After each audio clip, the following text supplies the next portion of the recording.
Gastronomias, stay-at-home dishes. I'm Renata. For months now we have been celebrating birthdays and stuff, mostly at home. A friend has asked me to make a cake for her kid's birthday. The cake itself can be used for many different themes, flavors and ages. It's a whole cake from the outside, strong and sturdy, and a mellow, melt in the mouth chocolate cake on the inside. For this recipe, we'll make sponge, filling, and topping. For the sponge, you need eggs, sugar, flour, cocoa powder, and butter. First, you prepare the tray, so brush some oil over and stick some baking paper on it. Then sieve the flour and cocoa powder together. Combine and set aside. Whisk the eggs at high speed, and when it starts to get foamy, add the sugar in 3 stages, always whisking in between. This mix will get very fluffy and pale. Add the dry ingredients, also in 3 stages, and fold in carefully, mixing with a spatula, always from the bottom to the top, so the fluffiness doesn't go away. Pour in the melted butter all at once, and then the same trick, fold from the bottom to the top. Then put the butter onto a tray and even out with the help of a palette knife, if you have one, or a spatula. Be sure you reach all the corners. It's very quick to bake. Check if it's cooked in the middle, then sprinkle over some caster sugar. Let's prepare the filling. You will need cream, chocolate, and more cream. Heat up the cream until you can see some bubbles on the side of the pan. Don't heat up too much, the cream has to be just hot enough to melt the chocolate. Stick your finger into the cream, and if you can count until 10, you're good to go. Baby bottle style. Put the cream over the chocolate and wait about 1 minute. Then stir.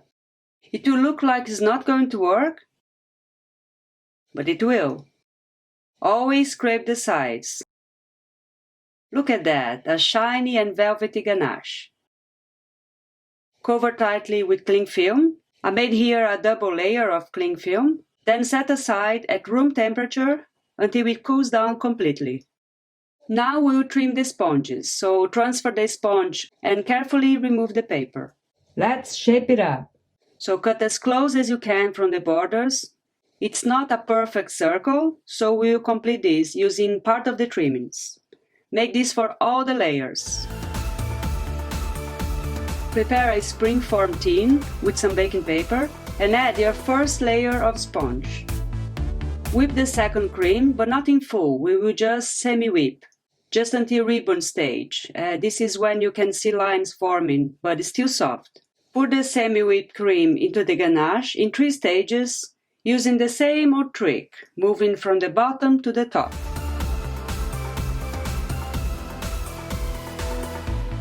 Then start assembling the cake. So sponge, few scoops of chocolate filling, sponge, chocolate filling, sponge, and a last layer of chocolate filling. Level with the tin borders. Cover with cling film and bring to the freezer for a few hours, preferably overnight, until it's rock hard, like the Hulk. Now we'll start with the topping, which allows many possibilities. For this cake, you will need egg whites, sugar, a squeeze of lemon, and green coloring.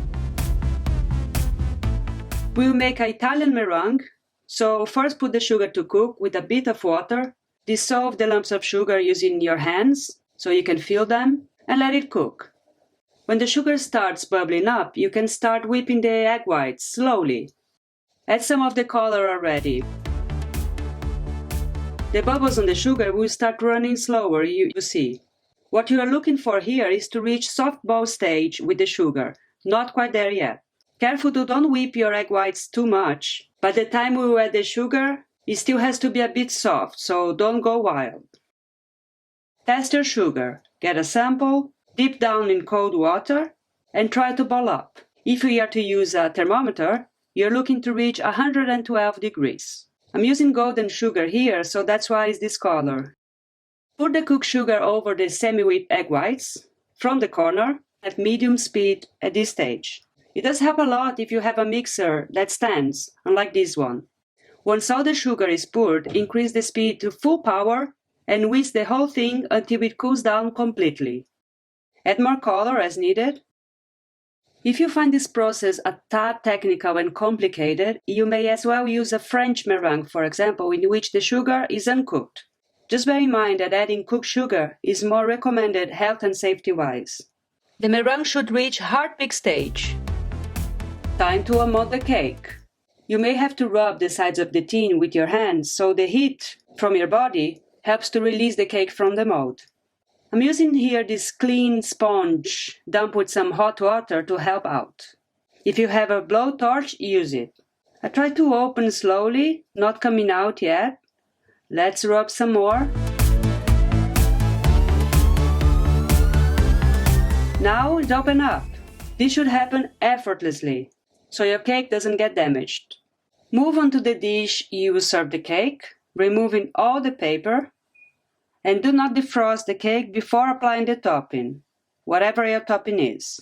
Apply a napkin or a tissue to avoid the icy bits. Finally, apply the meringue, spreading all over, top and sides. Don't worry too much about the finishing right now, as we will garnish it all over. My friend has shown me a picture of the cake she wanted, so I'm just trying to recreate here. I cannot take credit for creativity. Instead of a colorful meringue topping, you may also apply something more serene, such as a chocolate glaze. This is a material for another episode, so watch this space. Wipe off the bottom of the plate.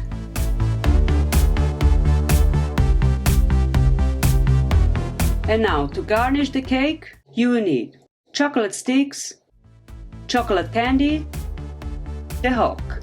Nice if it's edible, if not, I'm sure your kid wouldn't mind keeping the dough. So we start by applying the chocolate sticks on the sides. Leave a little gap in which will be the front of the cake to give that broken wall effect. Then break some sticks and glue over the cake in an organizedly disorganized way. The Hulk goes in the center, cover the base, then sprinkle over some chocolate candies. Try to cover as much as you can, including the broken wall on the front. Ta-da!